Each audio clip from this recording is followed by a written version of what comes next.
Welcome to Follow the Money. Let's kick off today's show with the big story from Nigeria's capital market. Market rebound. NGX sparks towards 106,000 points. All share index wrapped up the week. Ended April 25. We know that there was no market on Monday last week because of the Easter holiday. On a strong positive note, climbing 1,518.8 points to close at 105.752.61, edging closer to what we're expecting, the 106,000 mark. That constitutes a weekly gain of 1.46%, fueled by bullish rallies in consumer goods, insurance, and banking stocks. With results coming out, more and more results coming out, you can see the market bouncing back and getting what it requires towards hitting the 106,000 mark. Market volume surged 21.6% to 1.85 billion shares traded. Market capitalization jumped back above 66 trillion, rising to 66.4 trillion. 64 equities gained value, a big jump from 31 the previous week, and 27 equities declined compared to 44 losers the week before. Remember, there was only 4 trading days in the week before. What were the major sector highlights? Consumer goods led the charge, went up by 8.65%, driven by international breweries, which is a stock that Ugo has always been talking about. Vitafoam and Cadbury. Cadbury seems to be coming back to life, especially following the restructuring they've been doing. And I remember in one of the other shows on Nairametrics TV, in good company, we did look at Cadbury and Lever Brothers, and we saw the changes that the consumer goods sector has been making. Insurance stocks jumped 7.3%. Banking stocks gained 5.06%, with strong move from Jais Bank, UBA, Access Corp, and Zenith Bank. Remember, the results of the banks have been streaming in with huge improvements and great results coming out of the banking sector. The industrial goods lagged down 3.44% thanks to a sharp dip in Dangote cement, and oil and gas slipped marginally by 0.07% during last week's trading. Who were the top gainers of the week? At the top was International Breweries, which gained 40%, NASCON Allied Industries 26.22%, African Prudential PLC 25.64%, Vitafoam 21.22%, and Ikeja Hotels 21%. Ikeja Hotels have been doing rather well. They've continually improved. Last year they were among some of the penny stocks that we always talk about that grew significantly, and they've continued that this year. Let's see how it goes till the end of the second quarter. Top losers of the week: VFD Group lost 82.19%. Wow, that was a huge loss for the VFD Group. John Holt PLC 18.6%, Dangote Cement 10%, MRS Oil Nigeria 9.95%, and Total Energies went down 5.53%. What are the corporate announcements that came out last week? UBA, Access Holding, Lafarge Africa, Transcorp, and Ikeja Hotel all released fresh quarterly audited reports during that period. As you know, first quarter results are beginning to come out, and a number of the organizations are beginning to bring them out so that we can see how they are performing. Follow us on our website and also on other shows where we'll be looking at some of these quarterly results and tell you, bring you greater insights and tell you how the companies are doing and how they fared in comparison to their annual reports that came out and the audited result.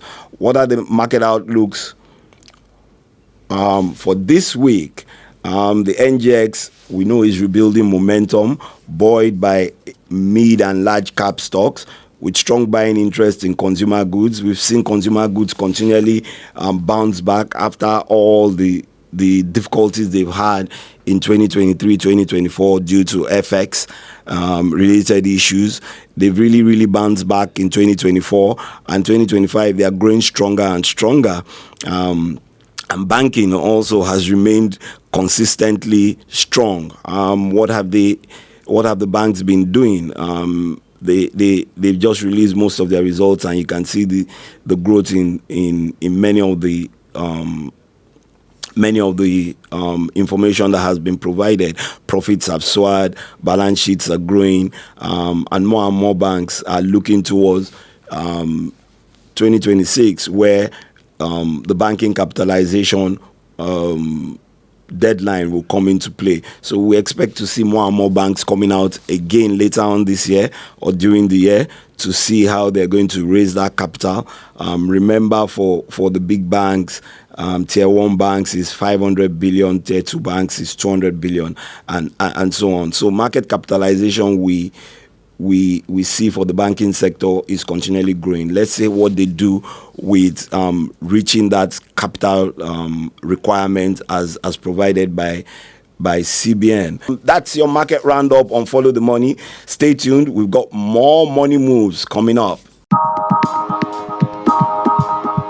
With audited accounts and financial and annual statements coming out, we have seen more and more of what has happened at the end of 2024 with organizations releasing their audited accounts. We dive into one of investors' favorite topics, dividends. And who doesn't like the dividends? So that's one of the reasons why investors put money in a number of those companies. So at the end of the day, they can get some returns back. And how Nigerian companies have rewarded shareholders in 2024. With dividend payouts, is a tale of two sectors.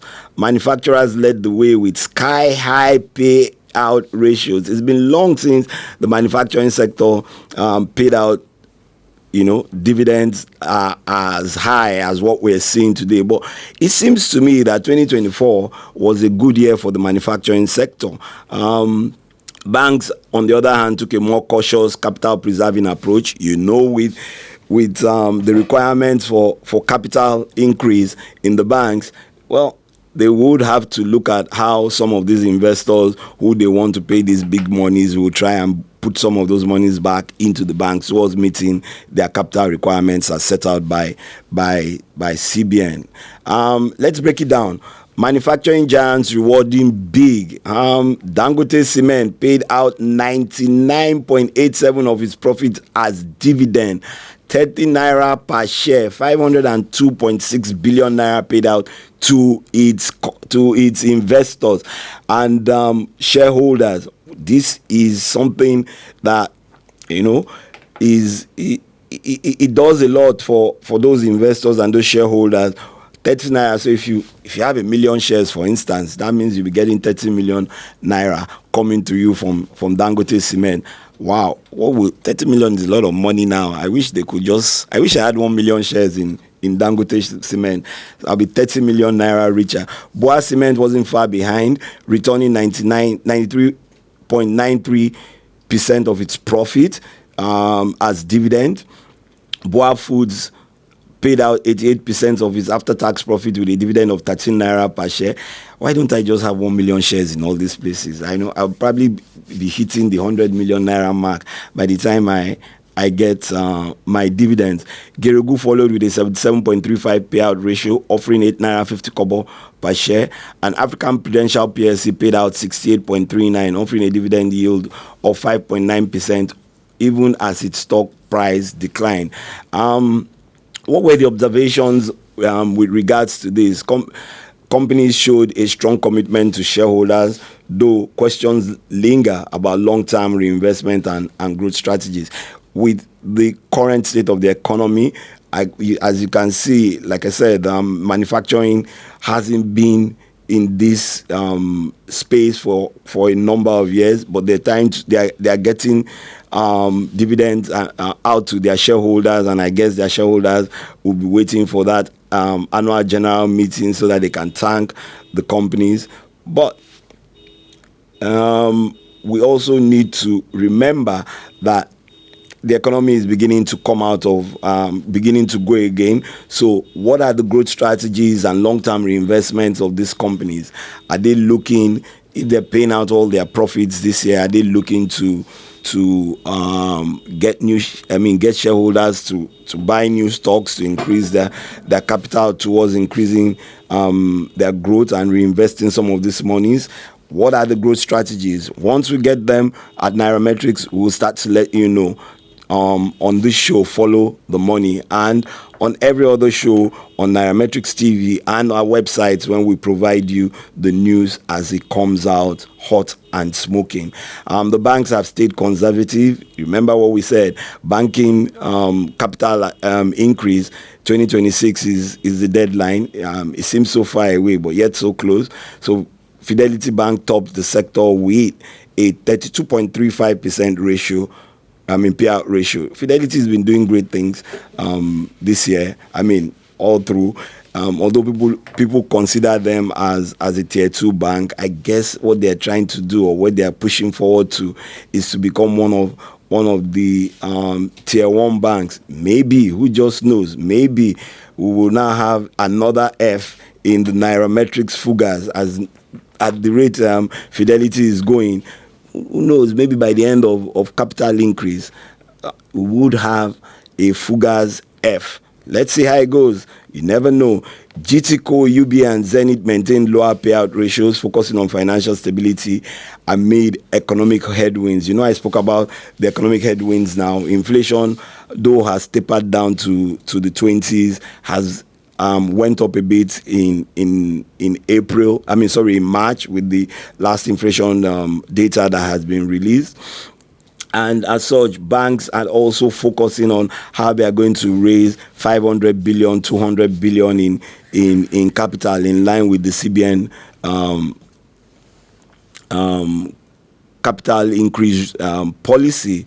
But despite this modest payout ratio, bank dividend yields remain attractive, between 3% and 16%, which is great value for shareholders. As you know, any company who is paying out dividend in these challenging economic times and difficult terrains of doing business, they're doing a lot to make shareholders not just happy, but to bring back that money towards investing in the company. So what are the takeaways?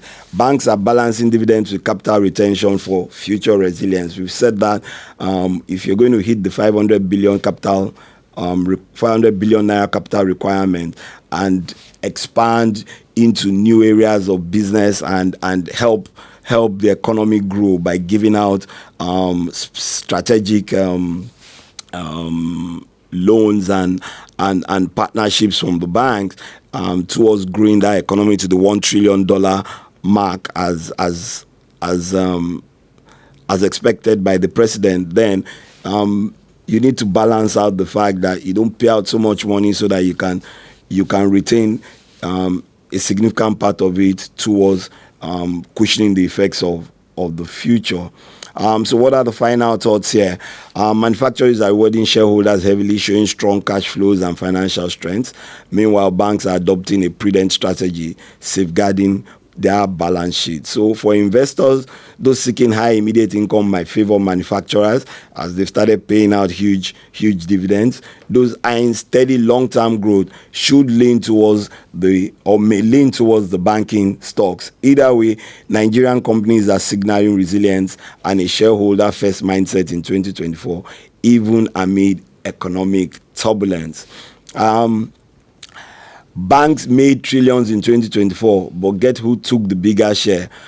So on this segment, we want to quickly look at how much the banks posted in terms of combined profits after tax. 4.79 trillion, up 53.34% from 2023 financial year. But the real story lies in their value-added statement, which showed a growth of 8.87 trillion of new wealth created. And who are the beneficiaries of this? Government tax, 1.166 trillion, plus 111% year on year. So you can see how much the government raked in from banks in 2024. Once they carry out the tax audits, how much the expectations are. 1.166 trillion is the minimum that the government is looking to collect from banks and the profits that were made during the year. Shareholders, dividends paid to shareholders was 951.4 billion, 87% year on year, and government collected more than the shareholders by over 200 billion. Yes, because government needs that money towards resuscitating the economy and creating new infrastructure towards growth.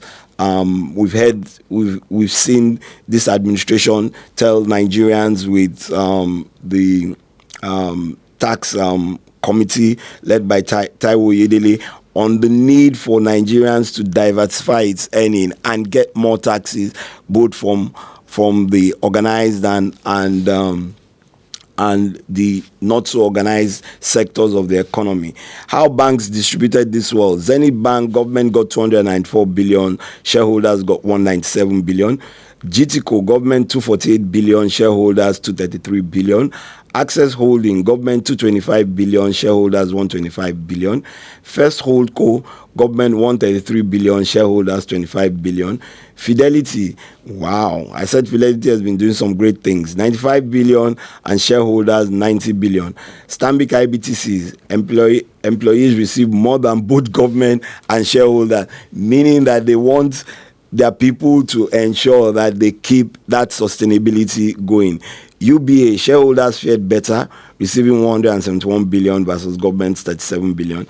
And Wema Bank, shareholders also edged out the government on returns. So final take on this part. Those shareholders have enjoyed bumper dividends. The Nigerian government emerged the biggest winner from banks 2024 success. Higher taxes, bigger coffers, and a new chapter in how value from banking boom is being shared.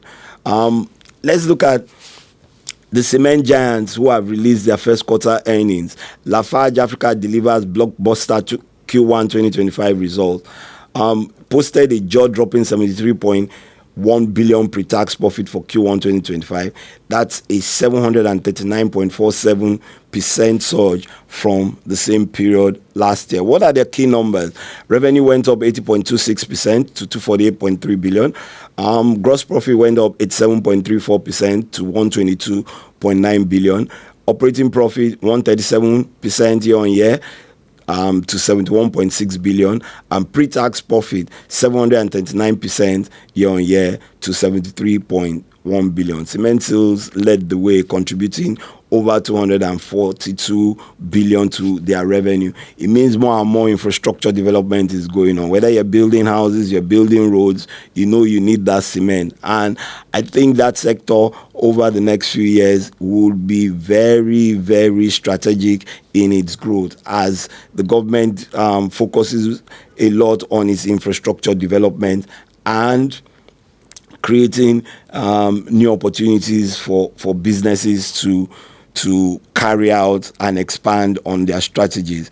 Cost and margins, cost of sales though rose by 74%, but profit margins expanded strongly. Selling and distribution admin expenses grew but didn't dent core operating profits significantly. On the balance sheet, their total assets went to 914.7 billion, while their retained earnings grew 15% year on year to 364.2 billion. On their stock update, Lafarge shares were priced at 79.2 billion as of April 24, 2025.